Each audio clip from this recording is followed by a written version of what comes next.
Good evening, everyone. Welcome to the Late Night Peel. I'm Trey Redfield. And I'm Nick Salai, and... Go ahead. Tomorrow. Tomorrow's Game 1 of the World Series. Yeah, hey, we're finally here. It has been a long MLB season for us as baseball fans, you being a Red Sox fan, me being a Mets fan.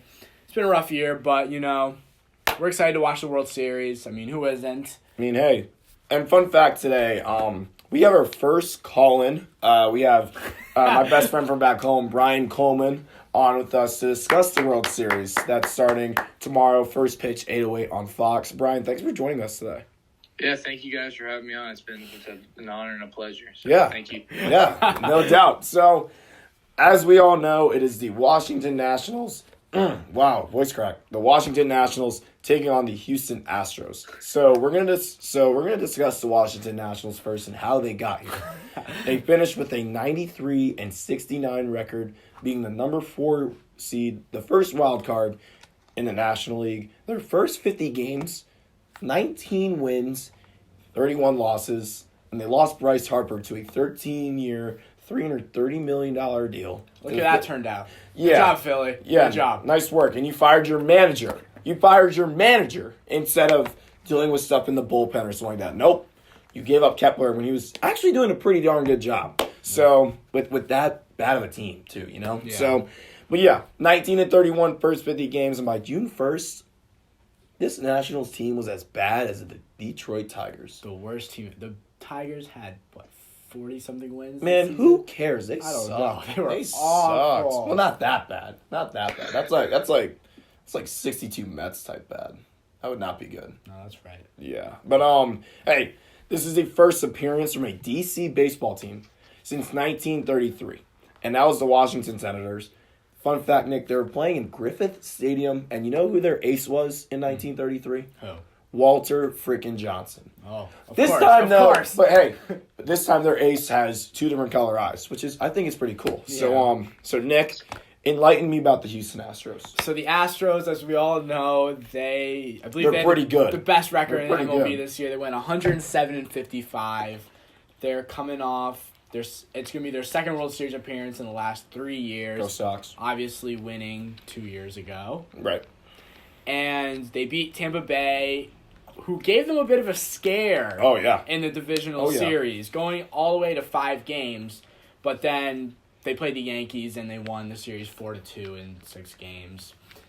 Finished off the series with a Jose Altuve walk-off home run, which, he's Houston's hero. Yeah, hey, fun fact, Brian actually called this before, 30 seconds, and then 30 seconds later, we all get notified, my bad, that he hits a bomb. Brian, that was freaking unbelievable. I still can't believe you did that, man. Yeah, I just I had the feeling, and next thing Yeah, I just had the feeling, small power, you can't judge a dude by his height. He launched that baseball. He's about as tall as me, honestly. Yeah. Imagine me hitting a walk-off homer to lead my team to the World Series. I've played baseball since 7th I couldn't grade. imagine that. I just couldn't. Yeah, I know. So, now let's get into, we're going to bring Brian in now. Brian, got to ask you, who do you think is the better manager? We have Dave Martinez representing the National League's Washington Nationals, and we have A.J. Hinch, the American League's Houston Astros. So, Brian, who has the edge for the manager? Definitely A.J. Hinch. He's just been so consistent with taking to the Astros to the playoffs. Ever since missing in 2016, they have been destined to make it to the World Series. They've been there 2 times in the past 3 years. Dave Martinez, don't get me wrong, is a very good manager. Oh, yeah, very no good doubt. Rookie manager, but I just think A.J. Hinch has more experience, and overall, I think he has a better lineup to take this Astros team to the second World Series win in the past 3 years. All right. Nick, what about you? Who is the better manager between these two? I think it's A.J. Hinch as well. Think it's just A.J. because I think he just has more talent on his team altogether. Yeah. Obviously, I was just looking at this. He was a manager for the Diamondbacks in 2009 and 10, and the Diamondbacks finished last in the NL West. But just with this Houston team, it's just different. They just have talent in every area, whether it's the bullpen, their starters, just their field in general. They just, all around, there's just talent. And They're soaring. It's hard to pick. Literally soaring. Yeah, exactly. So, hey, I'm going to have to agree with both of you guys. A.J. Hinch, he's just a guy that's had the experience. He's been a manager much longer than Dave Martinez has. Martinez, this is his second year as a Nationals manager, so it's not really his team yet. They lost Bryce Harper and he was the manager then, but I love the way Martinez is pulling this team together. They've literally stayed in the fight, and their hashtag literally proves that. Yeah. So, but no, I just think AJ Hinch, he's been there longer. He's been there for a longer amount of time. He's had this team for a while, and the way he's been able to use it consistently is the reason why he has the edge. So now we're going to take into the weaknesses between both teams. So, Nick, I'm going to start with you. Give me your weakness for the Nationals and then your weakness for the Astros. Can I start off with the Astros? Sure. I think the Astros, their biggest weakness is going to be the consistency. I think the Astros, especially in the Tampa Bay series, they were just flying through Tampa Bay at home. And then they went to Tampa Bay, and things just shattered. I don't know what happened. Rough. It was rough. Who pitched game? It was Greinke, right? Who gave up? I believe it was Greinke game Greinke, 3. then Verlander, I think. And they kicked him to the curb. Yeah, exactly. They kicked him to the curb. So I think Houston just needs to play their game, and that's going to be most important for them to come out with a victory over Washington. All right, now how about the Nationals? What is their weakness? I think you mentioned this earlier about them having a long time with rest. Yeah. If you want to expand on this a little more. I can do that, yeah. I think just having that much time to rest and just relax really can get you out of your groove. It can. Mentally and physically. And I think players can just get cold, and when they're on hot streak and they're winning. I.e. Howie freaking Kendrick, man. He's exactly. balling. But yeah, so I'll get into that in a little bit. So Brian, your weaknesses for the Nationals and the Astros. So for the Nationals, my weakness is their bullpen.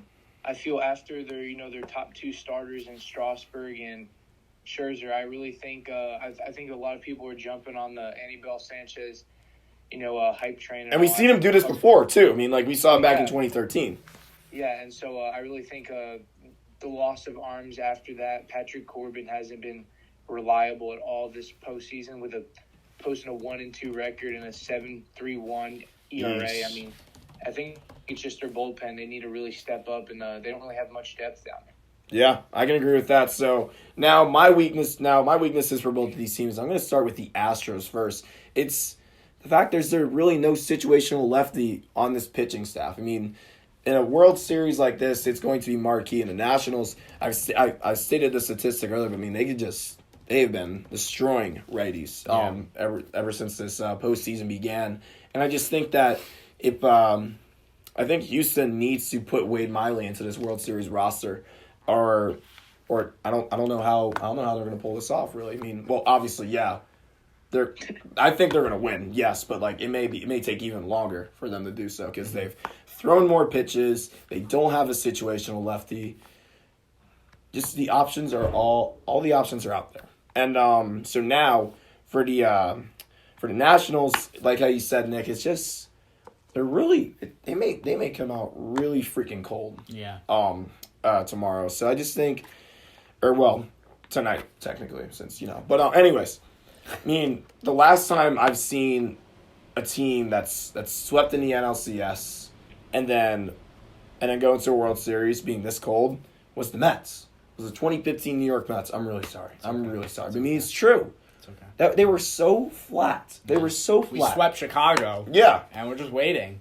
Literally just and the same thing happened with the Tigers back in 2012. They had a really good team, and the Yankees not having Derek Jeter that year kind of hurt them a little bit, but they were still able to manhandle New York, but just look flat again against the Giants. So those are my weaknesses. Let's go into the X Factors now. Brian, you want to start with the X Factors? Yeah. So for my X Factors for the Nationals, I have Anthony Rendon. He is a go-to finalist and could easily win the National League MVP. Batted .319 this season with 34 home runs and 126 ribbies. In the postseason, .375, 1 home run and 7 RBIs. He is their source of power. Hey, he wasn't even an all-star this year. And he wasn't. It all came the second half of the season. He's been absolutely on fire, and he's a defensive magnet at third base. insane. And I mean, the last time we've seen someone pull off his feet, not being an all-star and becoming the MVP was Jimmy Rollins back in I think it was 2009, the year they lost to the Yankees in 6. That was New York's 27th. Ooh, yeah, 27. So, Brian, Astros X Factor, hit me. My Astros X Factor is gonna be my boy Jose Altuve. I mean, he's on a tear, man. I mean, for being such a short guy at 5'6" and he's only a gamer. 165 pounds, he's been batting .349. He's had 5 home runs and 8 RBIs this postseason.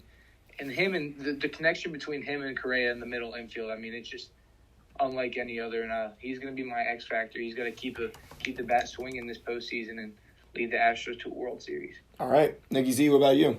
All right, so starting off with the Astros, I think it is going to be Yordan Alvarez. This dude in the regular season hit .313, 27 home runs, and 78 RBIs. And we might forget that his debut was June 9th, so he didn't even play the first 2 months of the season. Yeah, that's unbelievable. And he still put up crazy numbers. So far in the postseason, he's only hitting .171. He doesn't have any home runs. So, only one RBI. It's just those guys that need to step it up. That's Exactly. why they are the X Factor. He has the talent. It's clear in the stats, the way he plays. And I think this is the moment where he could really show, like, he is that top performer. He is ready for the big moment. And that's what makes him my X Factor for the Astros. And he served as the DH for most of the season, am I right? Like, in his appearances? Am I right on that? Sir. Yeah, so it's going to be interesting where they put him when they go to Washington to play. Right. What are they going to do exactly? I mean, hey, I remember as a Sox fan in 2013, they took out Johnny Gomes in left field when they were playing the Cardinals, and the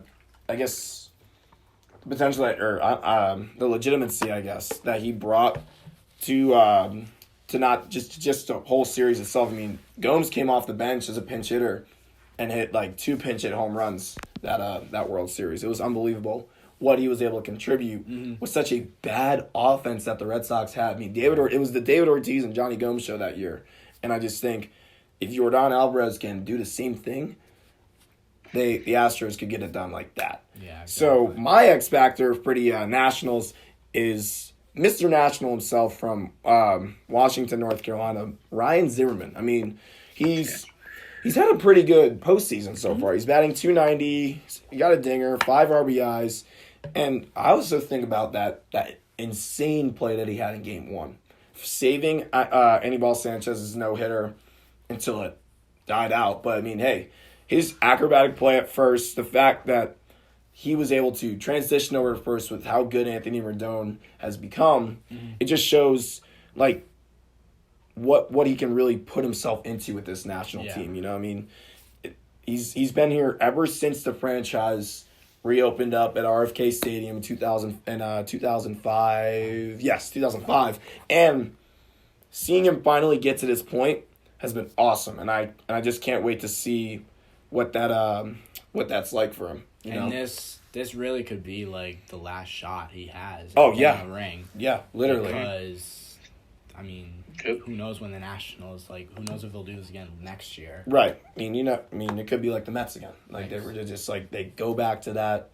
Yeah, they're there sometimes, and sometimes they're really. Why not. do you have to keep bringing up the Mets? I mean, really, it's why do you have to keep bringing up the Mets? I think of the same team. You know, I'm just thinking like the same thing. All right. But now for the Astros, I think George Springer is the X Factor. He's not had the best postseason. Mm-hmm. He's only batted .152, 2 dingers, 4 ribbies.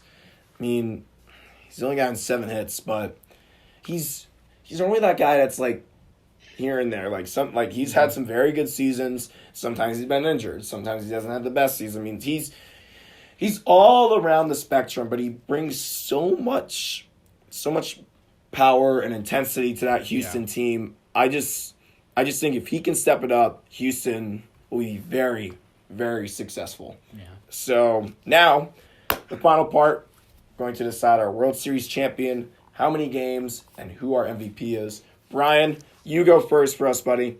Who is your champ? I mean, it's the Astros. I think it's a no-brainer. I take Astros in 5. I think the only game the Nats will win is off of Greinke back in Washington. You are DC. killing him. Poor Zach Greinke. I'm sorry, but he's just so unreliable. But I really think your MVP is either going to be Garrett Cole, who could possibly be coming out of the bullpen if the series goes into more than 5 games. Because Bumgarner was MVP when he came out the bullpen, correct? Yes, sir. Yes, sir. And that is true. And I think Garrett Cole can be that guy for them. And I also think you can go to Jose Altuve. If he keeps on the tear he's been doing, I mean, he was the ALCS MVP. Why not grab another piece of hardware while you're at it? I like that. That's true. What about you? I think it's going to be Astros in 6. Astros in 6, okay. I think the Nationals will definitely get a couple games. And I'm thinking it will be, the MLB goes 2-3-2. It does. So I believe the Nationals will get 2 games at home. 2 games at home, okay. And then the Astros will finish it up at home. All right. Back in Houston. Okay. And I think the MVP is got to be Jose Altuve, my opinion. Okay. I think he's got that confidence now after that last home run and the last series. And I think it's going to build on, and he's just going to have even a better World Series than he's had the rest of the postseason. And I think that's going to get him the MVP. I think I'm going to have to agree with you, Nick. It's going to be Astros in 6, and I think the MVP is going to be Alex Bregman. I don't know. I'm thinking some sort of vibe with Bregman, and like he's had a very good season. You know, like he's in that talk with like Mike Trout being the MVP. So like, why not prove something? You know, I mean, like you could get 2 for the price of 1 here, with having a great 6 games. And I just think Washington, they've had an awesome run. This has been a team people have been enjoying watching ever since this all started. You know, like yeah. I mean, they literally. I thought they were going to lose that wild card game. Like we predicted them from the start, and they did that. And then next, the 8th inning came around, and everything just changed. I think the Trent Grisham. Yeah, literally. But I think it's gonna go to a halt here. Astros in 6. Bregman's your MVP. Go Tigers, plain and simple. But yeah, that's gonna do it for the Late Night Peels World Series preview. It's the first of many, hopefully. Thank you guys for tuning in. We will be back tomorrow for just our weekly video. It's just a weekly video. Yeah, you know, it's just the way it is. May talk some NBA. I mean, there's a lot of ways, you know. But yeah, Brian, thank you for tuning in. Our first call-in in Late Night Peel history. We appreciate you. Thank you guys. Thank you guys for having me on the show today. Yeah, it's been an honor, hasn't it, Ben? Yes. Oh yeah. But yeah, thank you guys for tuning in. We'll catch you on the flip side. There we go. Boom, baby. Go Mets.